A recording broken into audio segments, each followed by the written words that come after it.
guys? I'm back with a Mr. Nightmare video for you guys today. Right off the bat, I'm just going to mention to you guys, I'm probably not going to be able to have three darn videos up this weekend. I'm going to try to get at least one up this weekend, like Friday, Saturday, Sunday, because I'm working this weekend. So these are obviously all pre-filmed, and I didn't get them done in time, like film everything in time to get them out for this weekend. So I can't promise any Dharma videos this weekend, but I'll try at least to do one for Friday, Saturday, Sunday. Like one, not one each, just one for Friday, Saturday, or Sunday, not all three. And very likely not all three. But for today, I got three just horrifying true diner horror stories. This came out a couple days ago. I'm so ready for it. My mouse is clearly not ready for it because it's not working correctly. I have food here I'm probably going to eat because I just went to the gym. So I gotta eat. My muscles are all fucked up and sore. Not really sore, but you know how like your muscles are like tired as fuck? Yeah, that's me right now. Starting.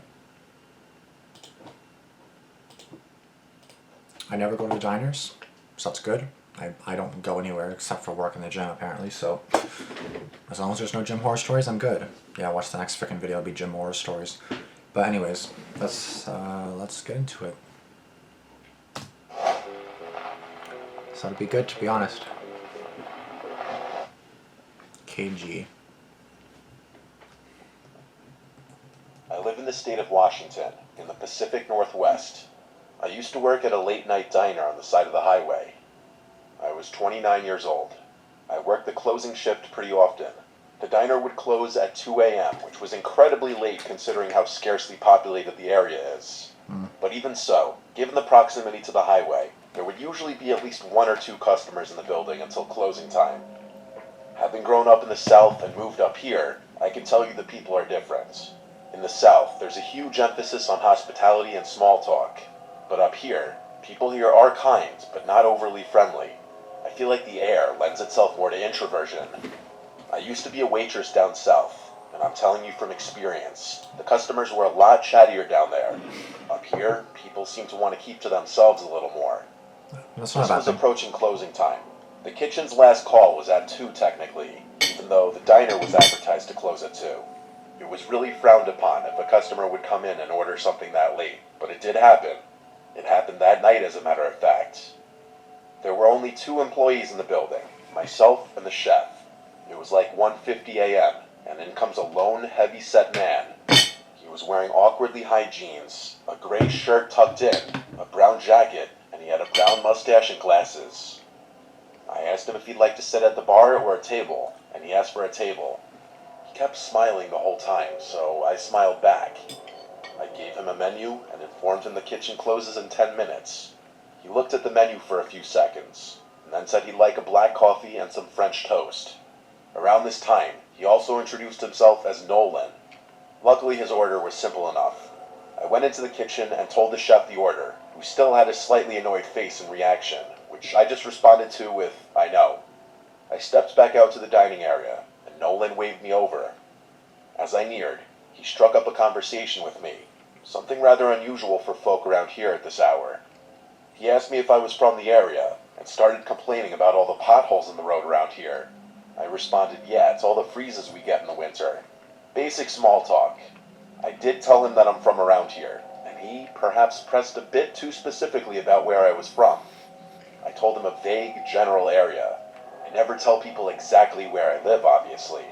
He said he just moved to town not too long ago. As he spoke... Yeah, for that, I just say people to live, I live down there. It's true, I do live down there. But I'm just like, yeah, I'm down there. Or I'll say near a park near my house. It's like 4 or 5 streets from my house, but it's still like... And the park is pretty big too, so it could be anywhere here, here, here, here. It's actually 4 streets away, so I'm good. I hope. I analyzed his body language and character in general. He seemed like a somewhat nerdy older guy, and this may have been his idea of flirting. Didn't bother me much though. I dealt with it back home in the South all the time, so I was used to it. Since this was the last customer of the night, the chef personally came out and placed his food on the counter. I went to grab it and bring it to Nolan. By this point, he had his food and coffee, and everything else was about ready to close up shop. I wiped down the counters and tables and everything already. I stayed behind the counter, a little further away from Nolan, because I was tired of conversing with him. My social energy was drained, and I was ready to get home and go to sleep. When he finally finished his food, I went to drop off his check before he even asked for it, politely, non-verbally implying that we were closed and we wanted to get home. Yeah. He paid by card, and then he left. Okay. The chef would be the one closing up the place. So after cleaning Nolan's table and gathering all my belongings, I said goodbye to the guy working in the kitchen and walked out to my car. There were 3 cars in the lot. Make sure he's not there. Make sure he doesn't follow you, bro. That's honestly the thing that I hate so much, is when people follow you. I used to work at fast food, not a diner, but like fast food. I never had anybody like wait for me or follow me or anything, but it's just like, some people. Mine, the chef's, and a third one that I couldn't explain. The guy. There was a silver, older-looking car, like a 2005 Toyota or Audi or something. It's the I guys. wasn't sure. It's the I guys. also couldn't tell if the windows were tinted or if it was just so dark out that I couldn't see into the car. But I wasn't able to tell if someone was in the car or not. It was parked on the dirt closest to the highway. I wondered if it was Nolan's car. I got in my car and started heading home. The diner to my home is about 20 minutes. I was on the highway when a ding came from my dashboard and the tire pressure screen popped up. I started freaking out. I didn't know how to change a tire. I'd never even called my roadside assistance company. I was still a decent way from home. The tire pressure to my rear passenger side tire was dropping rather rapidly all of a sudden, from 20 down to 10, and then I started feeling not just the steering wheel shake, but the entire car shake. I had to pull off the road. Shit. I came to a stop and got out of the car real quick to look at the tire, and it was as flat as could be. Suddenly, as if they were just flicked on, a pair of headlights lit up the side of the road as it approached me, then slowing to a stop. Oh my god, bro. That's honestly, bro, that's a nightmare. I can't even describe how much of a nightmare that is, bro. Like, you have nothing better to do that you're just slashing some girl's tires after, like, just as they're finished work. Like, bro, leave them alone. How do you just, like, ruin someone's night like that? Like, I don't even know. Like, how do you just ruin someone's day or night like that? I just don't understand how people are so... Like, she wasn't even rude to him. Like, it's one thing if she was a total jerk and, like, a bitch to him or something, but that's not the case. Like, she was nice to him as far as I saw. Like, what was the issue? Why are you slashing her? Like, obviously he wants to do something to you, but, like, what the fuck, bro? Why do you ruin someone's day like that? I hurried back inside my car and locked the door. I truly didn't know what to do. And then there was a light tap at my window. I looked up and saw Nolan, the man from the restaurant. He waved at There's a shock. me with a smile. No. He was wearing gloves now. For the sake of the story, I'll use a fake name for myself. Nolan said through the window, "Kathy, is that you? Are you okay?" He laughed, acting like it was such a coincidence. I felt a knot in my stomach suddenly. I instantly knew he did this. Yep. I'm not a dumbass. He motioned for me to lower the window. No. I lowered it literally maybe 2 inches, just enough to speak through. He asked if I needed help. I told him I had a flat tire. He played dumb, asking me which one. I said the back passenger side. He started walking over to the other side, and at this moment, I dialed 911 on my phone. I let the phone sit on my lap as Nolan walked back to my side. He said through the window with his creepy smile that he knows how to change a flat. He asked me to step out of the car, and I said I'm waiting for my boyfriend to come and help me change it. During all of this, I heard the 911 operator speaking into the phone, but it wasn't loud enough for Nolan to hear it. I tried to make it as clear as possible my situation to the operator without being too obvious for Nolan to catch on. Yeah. I basically said, "I'm not sure how I got a flat, but I'm waiting for my boyfriend to come help me change it. Thanks for offering to help, sir." He stood there for a second with a much less friendly look on his face. Then he walked away from the window.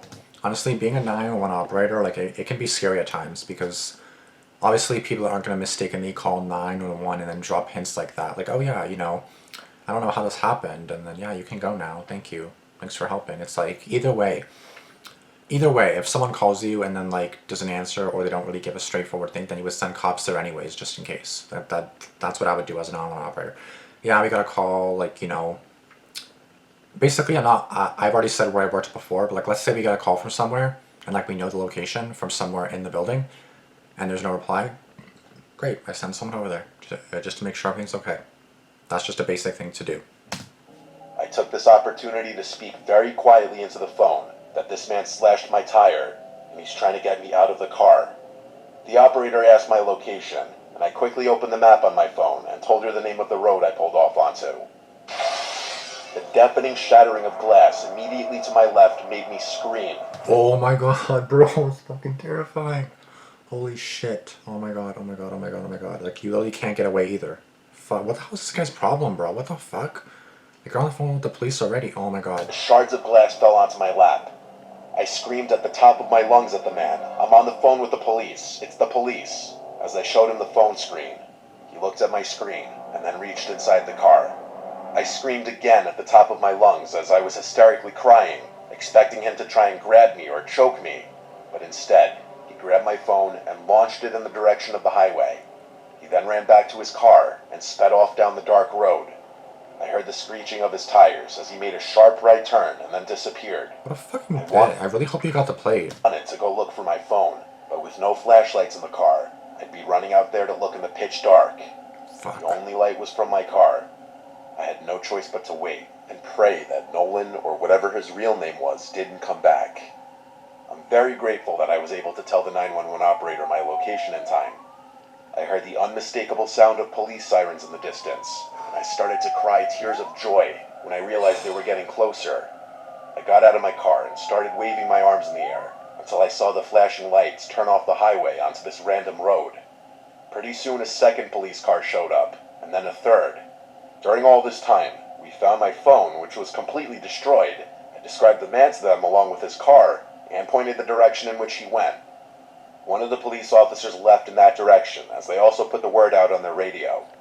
They were honestly the nicest cops I'd ever met in my life. They changed my tire for me, and one of them even gave me an escort home, having me follow from behind. The main officer told me that they would investigate the video surveillance from the diner. Yeah, that's what I was gonna say, because obviously he parked in the parking lot, they should have a plate, they'll have a description of the guy, you know. And keep me updated with any news. Yes. I got a call a week later from that officer, informing me that the investigation was still ongoing based on the surveillance footage. That was the last I'd heard of it. I don't think they caught him, sadly. I never returned to that diner job again after that night. I was not risking that man ever finding me again. That is literally petrifying, bro. Like, what the fuck is wrong with him, though? I don't understand. Like, what's the issue? Why are you following her home and destroying her window? Like, what the fuck did she do to you? Fuck you, bitch. Like, what the fuck? I'd be so fucking pissed. Oh my god, I just can't even imagine that, bro. Like, that is literally... fuck. You're on the phone, like, quietly, and then freaking glass shattering? Oh my god. Fuck, that's like... Jesus Christ. Fucking people, man. I just can't. I can't with people nowadays. I really cannot.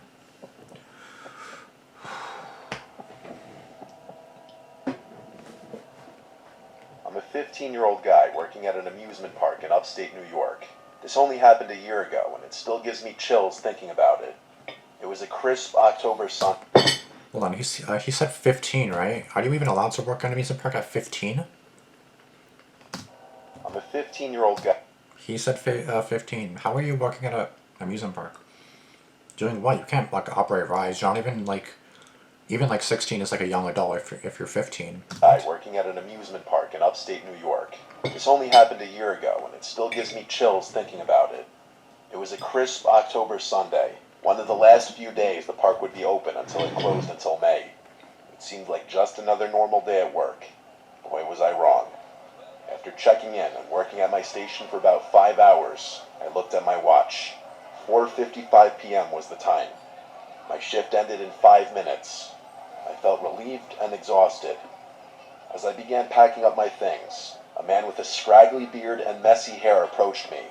He was wearing a gray t-shirt with a few stains on it and black sweatpants covered in holes. I thought to myself, I just need to get through this last one. Can I help you? I asked the man. He stared at me for a few seconds, and then he kept turning his head as if someone were following him. I was starting to get a little creeped out.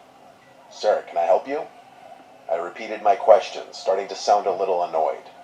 He looked at me for a couple seconds, and finally responded, saying with a stutter, "Where are your bathrooms?" He said this in a whisper tone of voice. "Up the hill to the right," I responded cheerfully. The man started to walk in that direction. As he did, he kept turning and looking at me. I avoided eye contact, even though I was more freaked out than ever. Next thing I knew, one of my coworkers came to take my spot. I grabbed my things, practically sprinted through the park to the back room to punch out of my shift, and then to the bathroom. I changed out of my work clothes and headed to the employee parking lot. I sat on a You already bench had a car at 15? What? Jesus Christ, bro. and waited for my coworker Jordan, This guy's way ahead of me. Had a job at 15, had a car at 15. He was way ahead of me in life, bro. Jesus. who was 17, to pick me up. I Okay. sat on a Okay, that makes more sense. Okay, thank you. bench and waited for my coworker Jordan, who was 17, to pick me up. After waiting for what seemed like hours, Jordan finally picked me up. Before going home, we went to the local diner to eat some cheeseburgers for dinner. Ah, While eating in the diner, I noticed something odd. The same man who I helped find the bathrooms at the park was at the diner, sitting Oh. a couple tables down, staring Fuck. right at me. My heart skipped a beat. I told Jordan about it, and he just shrugged it off. Probably just a coincidence, Ben. Don't worry. yeah, okay. Yeah, That's how horror stories start. Literally, it's just a coincidence. It may seem like that until we see what's about to happen. I said, even though I was pretty concerned. After dinner, we got back in the car and started the 35-minute drive back home. 35 minutes. At the first red light we came to, I saw something that made my heart skip another beat. There, sitting in his white Honda to the right of us, the man from the park and diner. Sure enough, he was staring back at me. I told Jordan, and he started to worry a little. Yeah. After arriving to our street, we made sure to take a couple laps around the block to make sure that man wasn't following us. I wouldn't even have gone in the area of my street. I would have just gone to the police station. Like, let's say you said you were like 30 minutes away from home. Great. Go 25 minutes in the direction that you need to. See if he's still behind you. If he is, even 10 minutes, and make a lot of turns. Make some extra unnecessary turns, and then if he turns with you, yep, he's following you, and go to the police station. Once it was clear, Jordan dropped me off at home. My mom and sister were out at the mall, and my dad was on a business trip, so I Of course, you're home alone. was home alone. After immediately jumping into bed, I heard a noise at my window. I slowly got up and looked outside. I Fuck. saw something that will forever send chills down my spine. Right there on my front lawn was the man, looking right at my window, smiling. I immediately grabbed my phone and called 911, but once the police arrived, the man was gone. I immediately quit my job at the amusement park right after the park closed for winter. I haven't seen the man since this incident. This was an experience that I'll never forget.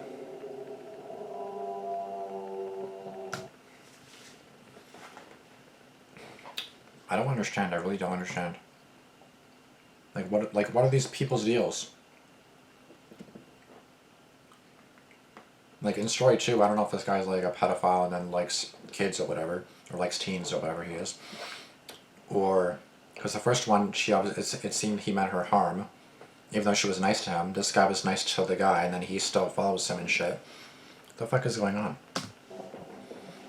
Okay, this is the girl Bethany.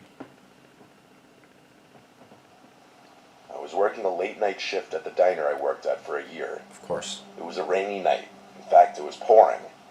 Nights like these usually meant less customers because people aren't exactly rushing to drive in the rain. Yeah. I was expecting a slow night. It was for the most part. I was working until midnight. At some point closer to the end of my shift, in came a man and a woman significantly younger looking than him. He looked about 40. She looked like she were in her 20s. They both looked at me the second they walked in, and so I went over to greet them and ask how many. They said just 2, so I brought them to a table. They took a while to order, and I noticed they were talking really quietly to each other. After they did order, the man started striking up a conversation with me. I'm a generally talkative person, which was why I've always thrived in the hospitality industry. So I started chatting their ears off since it was a slow night anyway. Typical waitress-customer back and forth. The girl oddly didn't say much. The man did most of the talking, so I started directing my questions more to him. That's I sus. can't remember every last thing we said to each other, obviously, but one thing that stuck in my head was when the man asked me, "Do you live alone?" I did live alone, and still do live alone. I answered his question honestly, saying I live about 10 minutes north up the road, and that it's really quiet and boring around here. At the time, I didn't see his question as any kind of red flag. Yeah. Well, now you're in a horror story, so how did that go for you? Do you live alone? No, I live with 40 people, in fact. So stay the fuck away. I'll be it may be a bit strange of a question, but something about a man being with another female makes you automatically assume they're not a threat. I made jokes about being stuck here forever and such, and then walked away from the table. I'd say about 45 minutes later, they finished and left. Fast forward probably an Left? Okay. hour later, and we were closing up the place. I said goodbye to my coworkers and rushed to my car to avoid getting more soaked than I needed to from the rain. It was still pouring outside. I drove home slow because of the conditions. The second I got home, I ran straight to the front door and let myself in. I didn't even notice that neither of the other tenants' cars were parked outside. My living situation was the middle floor of a home with 3 apartments in it. There's a side entrance with a stairway that has an entrance to all 3 floors. My being on the first floor meant that I could enter through the front door. After setting my keys and stuff down on the kitchen counter, there was a manic pounding at the front door. It was nearly 1 a.m. I had no idea who it could be besides maybe one of the other tenants in the house. There's 2 doors, the glass storm door and the inner door. I always keep both locked for safety. I opened the inner door and saw a girl on the other side of the storm door. She was drenched. She was wearing a gray sweater with the hood up. I feel like if it's a girl, and obviously because we just heard the story about the guy and the girl, I assume it's the same girl, and even if it's not, even if it's a different girl, I'm still going to plan or see that some guy's probably having this girl lure someone out or something and then try to break into their house. That's always what I think. And anytime it's a girl at the door, I'm like, okay, listen, anytime it's a guy, I'm like, sus, no thank you.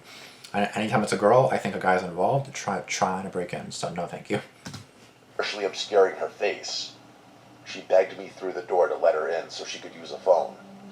Before doing that, I first had to feel her out, of course. I asked her if she's lost. She replied that a creepy man was following her around and she needed help. Something about this girl, though, was strikingly familiar. I asked her who There it is. the man was and where he was. She turned around and then said, "I don't know." She kept begging me to open the door. She even tried opening it herself. I then realized why she looked familiar. She looked like the girl from the diner that was with that man. There you go. So I asked her straight up, "Weren't you at my diner before?" She didn't acknowledge my question. Maybe she didn't hear me, but she turned around once again and started freaking out, pounding on the door, saying, "There he is." I looked beyond her to the street, and I saw a large man slowly walking towards the house. As the man slowly got closer, the girl kept looking at me with a look that would imply she's more confused than anything as to why I'm not opening the door. The man got close enough for me to realize I was right. It was that man from the diner, and this was the girl sitting with him at the diner. I think she saw it in my eyes the moment I realized, and she turned to the man and screamed, "Go!" The man started charging at the door, and I slammed the inner door shut and locked it. I didn't hear any kinds of knocks or bangs. I wasn't about to open the door again to check if they were still there, though. I went to the stairway to go upstairs and knock on the upstairs tenant's door.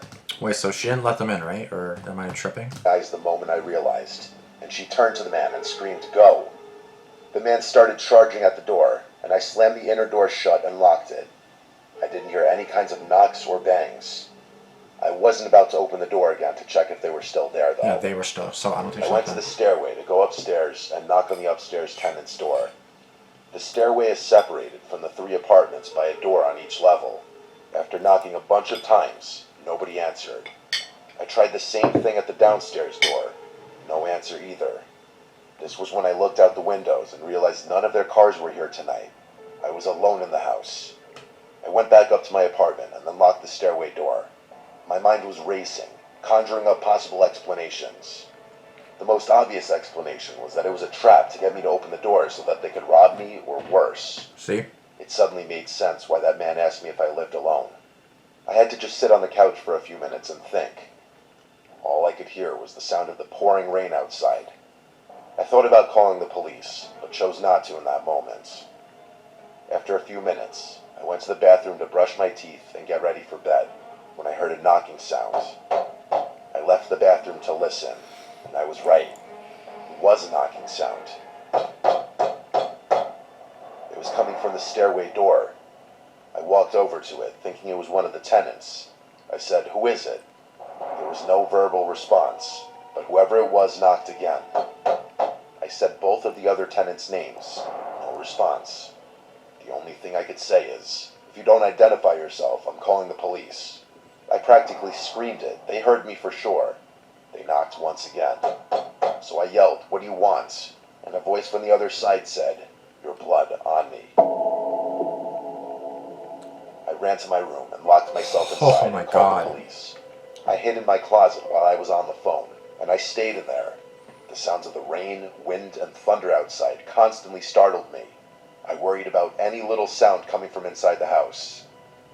It was the longest 10 minutes of my life before I was told to let the police inside the house at the front door. They wrote a report of everything. They checked the front and backyard. Then they suggested I find another place to sleep for a few nights. I took that advice and packed a bag real quick while they were there, and then left to drive to my parents' house for the night. I returned the next day to the house. There was a knock at the stairway door, and this time it was actually my neighbor from upstairs. I opened the door, and he pointed at the door and asked, "What's this about?" I was horrified to see a message on the door saying, "Thanks for the service, Beth." It was written in marker. I couldn't stay there for a while. I had to stay with my parents for a few weeks until this blew over. I got a new apartment pretty close by the following month. Good. Better safe than sorry. Yeah, for sure. Fuck. Okay, this video was honestly horrifying. I'm not even gonna lie to you guys. Like, that was fucking chilling. Like, I'm not gonna lie. Whew. Why are people so fucking creepy? Oh my god. Scooby-Doo taught us a long time ago that the worst monsters are always human. The actual scary thing is how stupid the girl in story 3 is to let a stranger know where she lives, and she's living alone. I easily get scared of stupid people. That's true. Why would you ever tell complete strangers you live alone and where you live and then not call the police when they show up at your door? Again, last person's so stupid. Why would you say that you live alone and how far you live to a complete stranger? The first story is the most interesting one. I'm glad that first girl didn't get harmed by that creep and the cops were able to rescue her from being stranded. I just wish that evil guy would have been caught and arrested for what he did. Honestly, same. Like, I was hoping that when he said, "I'm gonna call a week later," I was like, yes, they got him. And I said they were still doing it. I was like, fuck, man. Ugh. Hey, Mr. Eimer, I just wanted to say that me and my father have enjoyed your videos for years. He sadly passed away last Friday. Aww. I want to tell you that I've found fond memories of him when we watched your videos, and thank you for that. Wish you the best of luck. That's hard, man. And he also gave it a heart, too. Fuck. That is sad. I love the vibe of breakfast diners on a road trip. Vintage Americana-like diners and old montage are so neat. I always order a coffee every time I go to a diner. I never really go to diners, to be honest. Again, like I told you guys, I basically do nothing. I've been to diners. It's just a very, very, very rare occurrence. And correct me if I'm wrong. Is a diner, they're basically not a restaurant? Like, I'm pretty sure it's the same shit. Diner versus restaurant. No, not restricted. Stupid. Restaurant. The fuck? Diners are casual and typically more affordable. Okay. So I guess that's basically the only thing different than a diner and a restaurant. I'm currently eating at a local Denny's while listening to these stories. Yeah, well, you're going to probably stop that really soon. Strangers asking about your personal life is an instant red flag. Facts. But the narration is so on point, I can literally visualize the scene with great details, and that gets me, which I love. And that's what gets me, which I love it. Yeah, that makes sense. Like, you kind of like visualize. Yeah, same. I do that too. I visualize like the window to the left being shattered, and then she's like screaming. Fuck. And two will try to get inside your house. Also, stay trapped or get clapped. What the fuck? I mean, last scary scared me the most. Story scared me the most. Anytime someone asks you if you live alone, yeah, I never tell them the truth. Always say that you live in the total opposite direction. Say that you live with 2 or 3 people. Tell them you have a partner. If you're a girl, say you have a boyfriend. If you're a guy, say you have a girlfriend. Like, the middle story is also what kind of... Because, again, like, normally it's not guys being preyed on, I feel like. It does happen, but normally it's, like, girls being preyed on. So there was 2 girls, 1 guy in this video. But the 1 guy was literally a teenager, so... I'm just assuming the worst and thinking that he was a pedophile looking to get after him or something. I don't really know, but he knows where he lives now. That's the terror. Each story now, they basically know where they live, if I'm not mistaken. No, not the first one. But the second and third one, they know where you live now. Like, you have to move. Fuck. That's the terrifying thing. When someone bad knows where you live, like, you basically have to move. And, like, I've been in this house for, like, basically my entire life.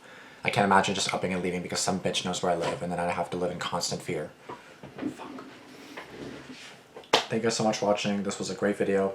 Terrifying, but really good. I'll see you guys next video. Thanks for watching. Deuces. Peace.